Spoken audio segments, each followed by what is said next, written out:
Welcome back, everyone, to Onslaught Gaming 40K. And this is another episode of Ops, episode 13. And we're going to talk about World Eaters and my Unleashed army list, which I'm going to take to a special event called Gateway in Collinsville, Illinois. And it's an 8-person team event. I'm going to be playing with a team called Iron Kraken, so make sure to check me out on Best Coast Pairings and see how I'm doing throughout the weekend. But this list is super aggressive. I have nothing but 8-bound, Lord of Skulls, and Angron. So make sure to stay tuned and find out how I use my strategies and tactics in this army list.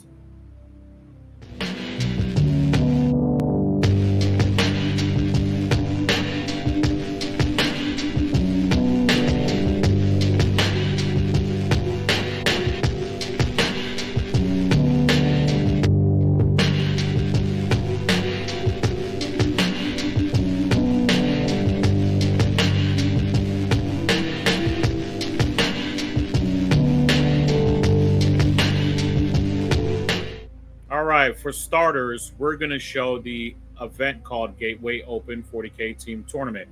So like I was saying, this is a 8-person team tournament. I'm going to be going there with a good friend of mine. I'm going to be driving up with him. It's going to take us about 14 to 17 hours. Woo, it's going to be a very long drive, but we're going to have a good time talking and jiving. And this is the event, the location. This is going to be over the weekend. So it's going to be 5 rounds, 2, 2, and 1. So Friday, Saturday, Sunday, 2, 2, and 1. Very good friend of mine as well is going to be there named JD. Currently, there's 16 teams, and I'm super excited. We're going to go to player details here on Best Coast Pairings. Those of you who know Best Coast Pairings know exactly what I'm doing here to go check out my list. And then we're going to go to view list. All right, so now we're going to the view list portion. I was going to name the list, Ooh, What a Rush, but I forgot to change the name of it when I submitted it. And I was running Grand Onslaught 8 here in Tampa, Florida over the weekend, so I didn't have the opportunity to actually change it before list submission was done. But that's okay. Blood Rush is perfectly appropriate for the World Eaters. And as always, this is going to be a 2,000 point list. So first things up, we have Angron, 415 points. Obviously, if you bring him to the army, he has to be your warlord. He is obviously my warlord. I'm going to use him as several different ways subjectively throughout the game, starting with making sure that I control the center of the board with him, which is really more so of my play style when I play Angron. I really like controlling the middle center of the board, or no man's land, whichever of the 3 you want to call it.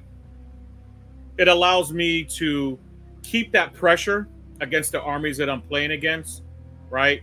He can yeet very far. He moves 14.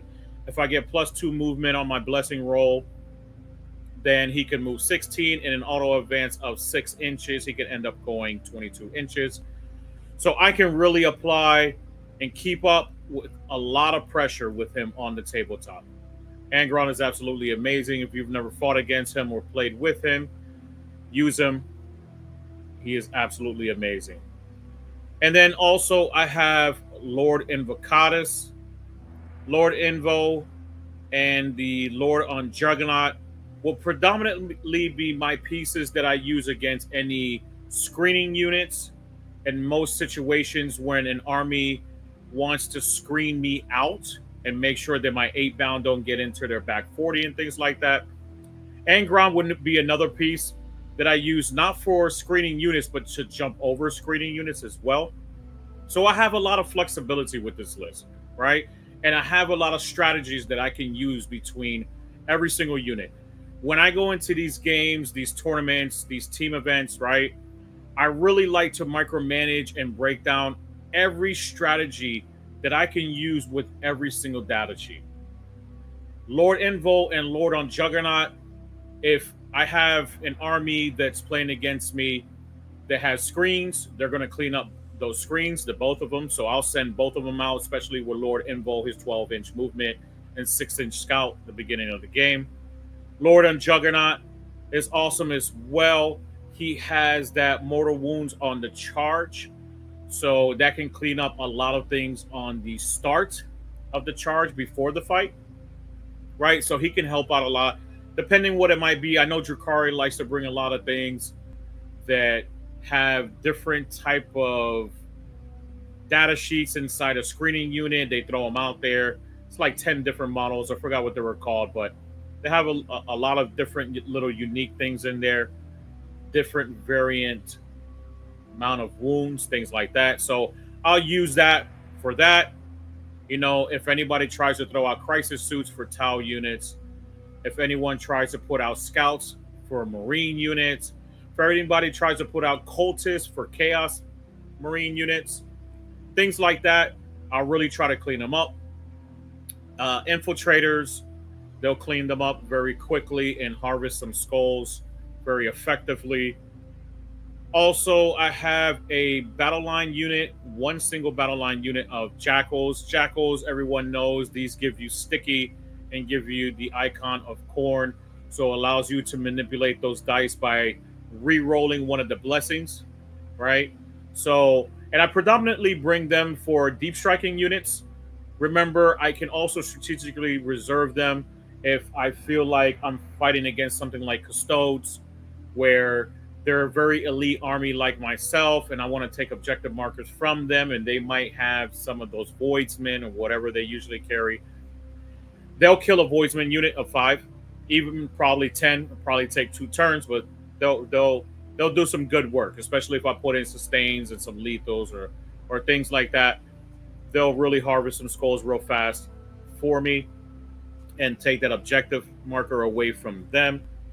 Also, I will predominantly leave them on the board to make sure I screen out for any deep striking units and protecting the Lord of Skulls that you're going to see here very shortly. Them and the spawns I use to screen out. So any pesky Melta units that want to drop in my 6, want to blow up my Lord of Skull, any Inceptors, things like that, they want to harass my Lord of Skulls, they'll stop them from doing that. If you're killing my Jackals and my spawns, that's quite okay with me, especially if I'm on an objective marker. I'll just sticky that objective marker if it isn't already sticky by the Jackals and continue to maintain that. Especially if I'm dead, it won't allow those Inceptors to move any further, and I'll make sure to screen out those objective markers so they don't land on them. Also, I brought a unit of 8-bound, just regular 8-bound. So these are the little brothers to the big brothers of the Exalted. Sometimes it really depends on what type of matchups. If it's close combat armies, they're going to be assisting the big brothers and allow them to reroll 1s to wound. So I can have all those chain fists re-rolling 1s to wound, because most likely I'm going to be wounding on 2s. They wound just about everything, if not everything, in the game on 3s. And I can make that 2s. I can wound knights on 2s with their strength 15 on the charge. If I pop the stratagem for +1 to wound against character, vehicle, and monster units. So, very powerful. Everyone knows Exalted, how fast they are, how much pressure that they can keep up on the tabletop. And I'm just going to balance that pressure and make sure to control the center with them as well. So they're going to be sitting around Angron, so Angron can buff them as well. Angron gives them either reroll hits, +1 attack, or +1 to charge, right? Also, a lot of people like to forget that Exalted 8-bound units have Deep Strike. Don't forget that. You have the ability to Deep Strike them as well. So use your tools appropriately throughout the game. Don't forget the regular 8-bound have 6-inch scout innately, so that can help out a lot. They do not have no feel, no pain innately like the Exalted 8-bound, but you can take the blessing to give them a 6-up feel, no pain, and help them out with their survivability a little bit longer. Now, regular 8-bound can go through flanks. You really don't want to hit any high toughness strength 10 or higher units, right? Because lacerators are only strength 10 on a charge, strength 9 on a regular day. And then their regular eviscerators are only strength 5. So anything strength 10, right, you're going to end up wounding on 6s. So you really don't want to put them against anything like that. You really want to use your exalted 8-bound. But if something gets in your way and they're trying to harass you, then you got to do what you got to do, right? Hit those units, especially that they have 3 damage flat on the lacerators, and hopefully you come out victorious. And hopefully I come out victorious over the weekend. But I'm going to make sure to position them appropriately, and hopefully I don't get into that. So I have 3 units of exalted, 2 units of 3, and 1 fat brick of 6. Also, I have the Lord of Skulls and 1 Chaos Spawn unit of 2. So just a little breakdown on how I'm going to use the exalted 8-bound units. I know I was already touching on this a little bit earlier. They really balance the pressure out, right? They want to hold this center with Angron and get as many buffs as possible throughout the game. With their disgusting amount of movement, they move 9. Plus, if you have the blessing up for +2 movement, and I can auto advance one of them for 6 inches. Also, not to mention, I brought Lord Invo. Lord Invo can give 2 of the units 6-inch scout move. And I can do that on anybody. I can put that on the Jackals if I want to get to an objective very fast. I can do that to the Jackals and the Spawns if I want to get some flanks and objectives very fast. And then try to make people flank and separate their armies. And then that gives the ability for the exalted 8-bound to really get into position and start threatening the entire board state. So exalted 8-bound are going to be just threatening with their long range. They can hit just about anything on the tabletop when they're in the center of the board, in no man's land, whatever it might be. If I have some great terrain and I'm on a great layout, most of the time I'll try to hide them behind ruins and just sit on objectives until my opponent comes out, especially if they're a shooty army. The name of the game is to win by objectives. So if I can score my secondaries and I can score my primaries, then that's what I'm going to do. I don't have to be ultra aggressive with my World Eaters in order to win a game. I know that's what everybody wants to do. They play World Eaters and they're like, you know, they go caveman and just want to run crazy like a chicken with their head cut off. But that's not necessarily what you want to do with this army all the time. They're a high skill cap army if you play them appropriately. They're a top 5 army if you do it efficiently. So part of that efficiency is knowing when to invest, right? And when to execute your combats appropriately. If you position yourself and you pose behind those ruins to shooty armies, they have to come out and get a little bit closer to the center of the board. Maybe they bring out a Riptide, 2 Riptides, things like that. Then you have the positioning, right? Now you have all of your units there. You can smack them with all of your units and really start harvesting skulls very, very fast, right? So that's what you want to do. You really want to be smart in how you position your 8-bound, because if not, you're going to lose them very, very fast. Lord of Skulls, he can be played multiple ways.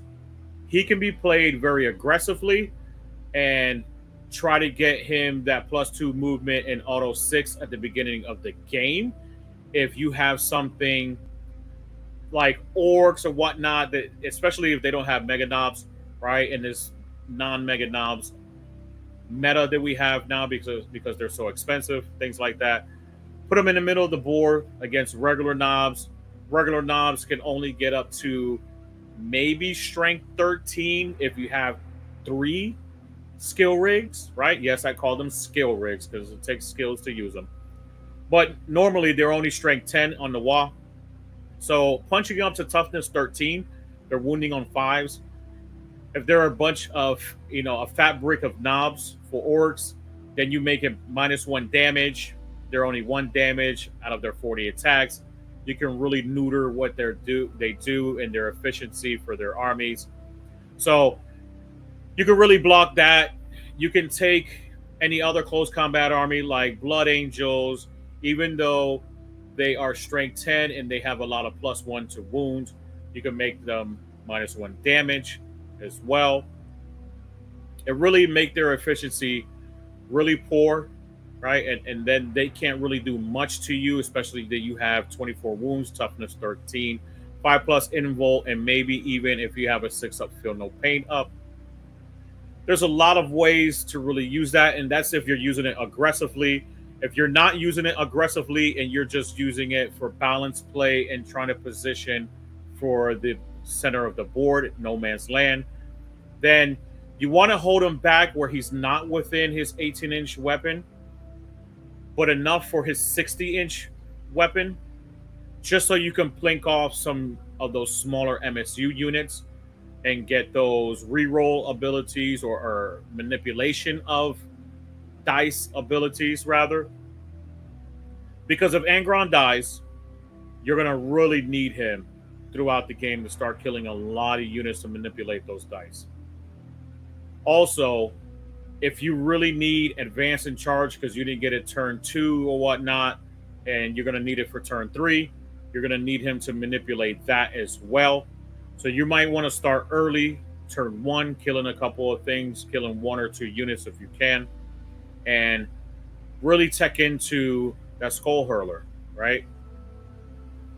And if you're using him as a shooting platform, you want to make sure that you screen him with the Jackals and the Spawn, like I was telling you earlier. Make sure that you try to put him on a certain type of quadrant of the board. Remember, you are a very elite army, so if you have a lot of deep striking units going against you, you really want to start either positioning yourself, if you're like on a search and destroy, into a tipping point or hammer and anvil type of deployment, and really pivot to that and just take one quadrant and just screen out on whatever side is not the table edge, right? With Spawn and Jackals, so nothing can really shoot the Lord of Skulls.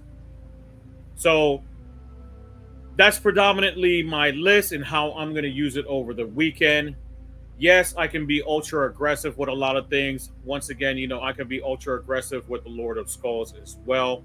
Try to push him out there, get that +2 movement, 6-inch auto advance, tank shock, start killing things with that flat 6 damage, take away objective markers as well with that OC8.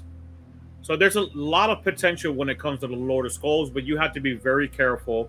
You have to make sure that he is not in front of Melter Range, Dark Lances, any of those Lancer weapons that have those last cannon type, you know, weapons.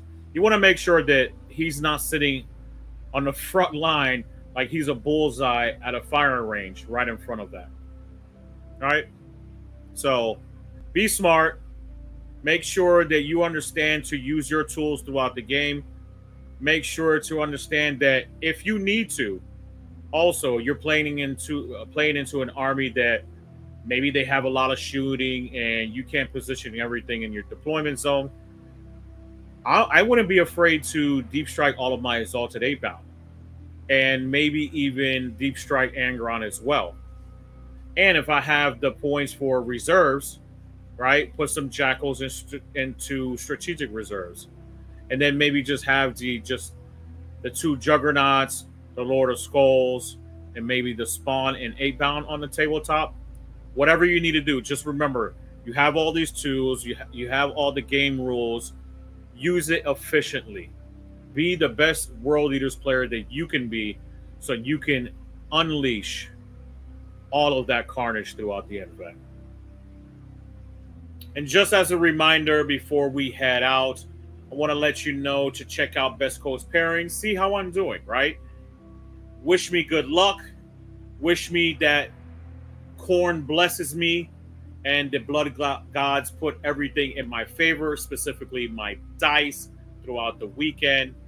Make sure to like, share, and subscribe as always. And I hope to come back with a brand new video talking about how I went best in faction, best general, or at least 5-0 at the event.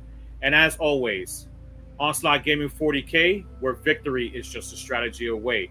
And burn, maim, kill, blood for the blood gods! Ah!